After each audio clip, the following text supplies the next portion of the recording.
Perhaps it was wrong, but sometimes our emotions defy reason. It happened 4 years ago. I was married then. In fact, I still am. I have two wonderful children whom I adore with all my heart. Back then, I had just landed a new job, something that came surprisingly easily after the interview process. In my new team, there were 2 women and 3 men. The third man, a young one, was on study leave at the time and only came into the office sporadically, for short intervals. My first impression of him? Arrogant. Conceited. A man who kept his thoughts to himself, calculating and distant. His air of superiority was undeniable, and I remember thinking, this is someone who isn't here to make friends. He seemed almost disconnected from the warmth that enveloped the rest of us. And yet, despite his aloof demeanor, or perhaps because of it, something about him lingered in my thoughts.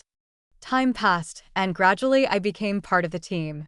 Fortunately, my colleagues turned out to be warm and welcoming, their easy camaraderie pulling me in with little effort.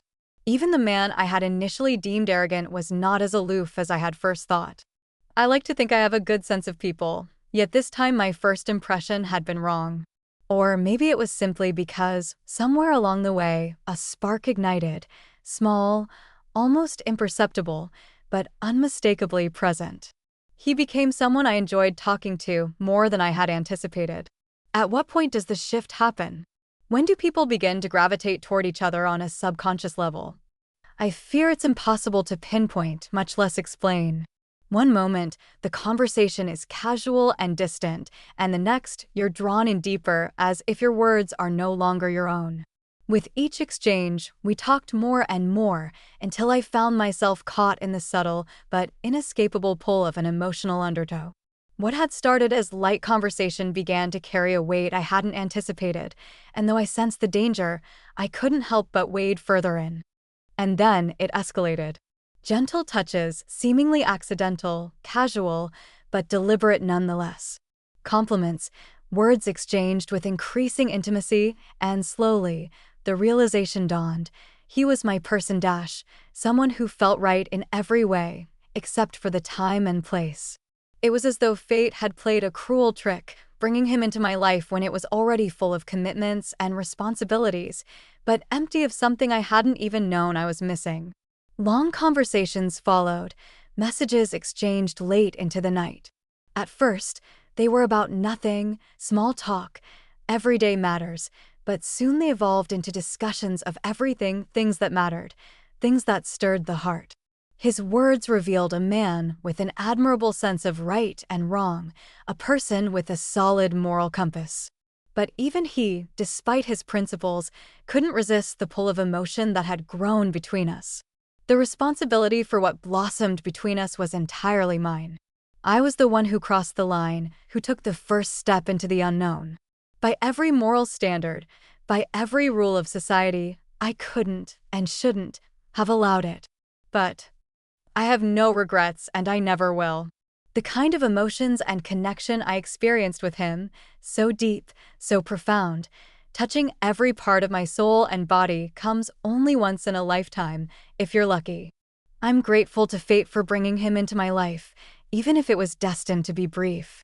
Our relationship lasted 1.5 years, filled with everything you could imagine. The passionate arguments, the bitter accusations, the endless conversations about the hopelessness of it all, the talks about how we had to end things, and the aching realization that we simply couldn't. And then there was the tenderness, the overwhelming tenderness, care, attention, support that pulled me deeper into something that felt too real to let go. And as a consequence of it all, pregnancy. It happened just as he had decided to finally end things, to put that much-needed full stop on our story.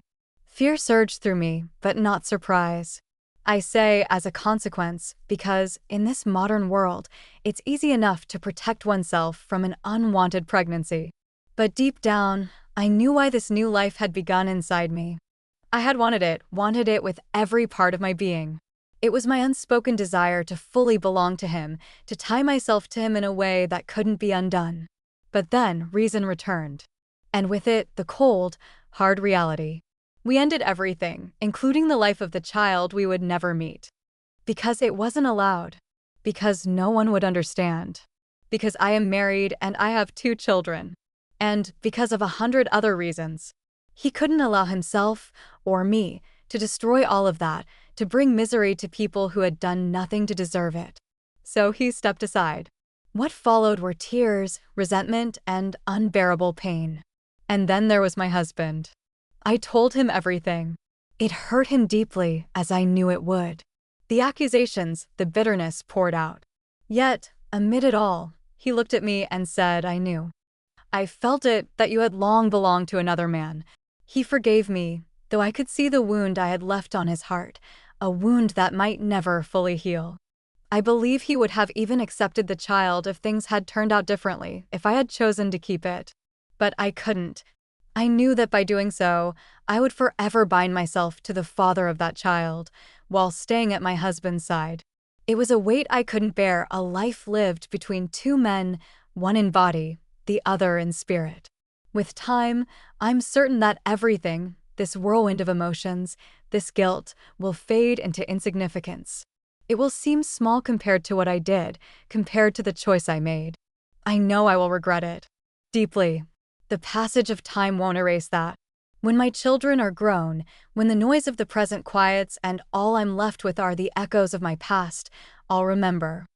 I'll feel the pain of what I let go. After the storm settled, I was left to put the pieces of my life back together.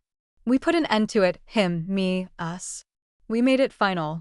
He even promised my husband he would never interfere in our family again. And I pleaded with him to give me the space to forget, to release me from the memory of what could never be. Despite everything, I still felt an irresistible pull toward him. The connection we shared, that emotional entanglement, began anew. It's strange how life can twist and turn in unexpected ways, yet we are the ones left to decide which path to take, which choice to make. And so, fate presented me with a new opportunity, a chance to change jobs, to move to another city, to start fresh. It was a decision grounded in logic and responsibility, a decision for my family, for stability. And I took it. I left. On our final meeting, he gave me the most beautiful bouquet I've ever received. Every flower seemed to speak of something unspoken between us, something neither of us could say. Along with the flowers, he gifted me a delicate necklace, a simple chain with a pendant that felt as though it carried the weight of all our shared moments, our silences, and our stolen glances. I remember the way he fastened it around my neck, as if sealing a piece of him with me. And I never took it off. My husband knew. He understood immediately where the necklace had come from, the unspoken history that lay behind it. He never once voiced a word of reproach. Perhaps, in his silent acceptance, he recognized that this was something deeply personal, something that belonged to a part of me he could never touch. Something, too, mine. And so, life continued. I moved on, physically at least, but the invisible threads of the past lingered with me, resting lightly around my neck. We made an honest attempt to sever all communication. He stopped writing, blocking me from every possible way to reach him. He told me it would be painful, unbearably so, but necessary. It will be easier for both of us, he said.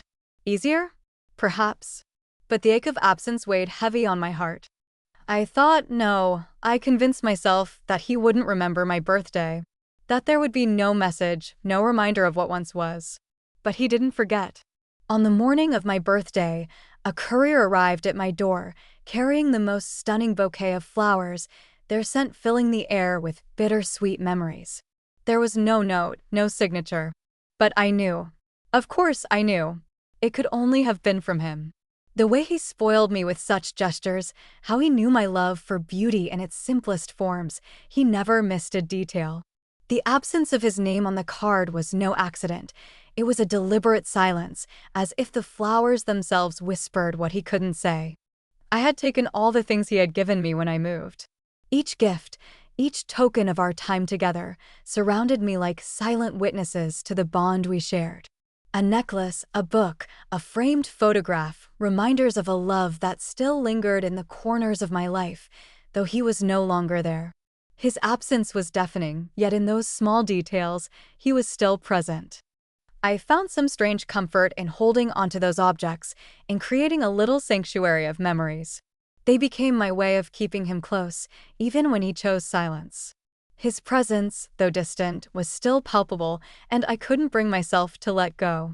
It made the quiet between us just a little more bearable. Life continues to unfold in its familiar rhythm: work, household chores, caring for the children. Each day flows into the next, a current of responsibilities and routines. I pour myself into my children and into books, seeking solace in the stories of others, while also investing time in myself, in my own growth. It's almost as if, through this journey of self-improvement, I'm keeping a quiet promise I once made to him. I told him long ago, in a moment of vulnerability, that I would always strive to be the woman who, if he ever saw again, perhaps by chance, on a busy street or in a quiet cafe, he would smile and think, that woman was once mine. And she is still as radiant, still as captivating. Those words have stayed with me, a silent motivator through the days and months that have passed since we last truly shared our lives. It has been nearly 2 years since I moved to this new city, creating a life where his absence is both a shadow and a memory. Yet, even after I left, there were moments when we couldn't resist the pull. A few more times, we found ourselves together, drawn by something deeper than logic, something more powerful than the distance between us. Those meetings were brief, but they were filled with a tenderness only he could offer. He would wrap me in his care, anticipating my needs before I even voiced them. His attention to detail, the way he made me feel seen and cherished, turned those evenings into something magical, something beyond the ordinary. No one else could create that kind of atmosphere, an evening that felt like time stood still, just for us. For those fleeting hours, the world outside would fade away, and it was as if nothing had changed between us. Our relationship, though unconventional and fragile, never truly ended. It has taken on a life of its own, a cyclical rhythm that neither of us dares to break. Months of silence, filled with the weight of unspoken words, are followed by bursts of communication, long, emotional messages exchanged in the quiet hours of the night. It's as though time stops for us during those moments, only to be suspended again when the silence returns. In this digital age, it's easier than ever to keep someone close while keeping them at arm's length. And so, I watch him from afar, through the lens of social media. A status update, a photo, the timestamp showing when he was last online, these are my glimpses into his life. Strange as it may seem, I draw comfort from knowing he's out there, living, breathing, existing in the same world as I do. And somehow, I've convinced myself that he does the same. There's a part of me that believes he, too, watches my life unfold in the same quiet, distant way. Occasionally, I see a post that feels as though it's meant just for me, a quote, a song lyric, a thought too personal to be random. It's a private language we've developed, speaking to each other in ways that go unnoticed by the rest of the world. It's as if we're sharing secrets in plain sight, carefully crafting messages that only we understand. In the cold, empty months when silence reigns between us, this is how we communicate. He knows, just as I do, that the things I post are for him. Letting go, I've come to realize, is not as simple as walking away.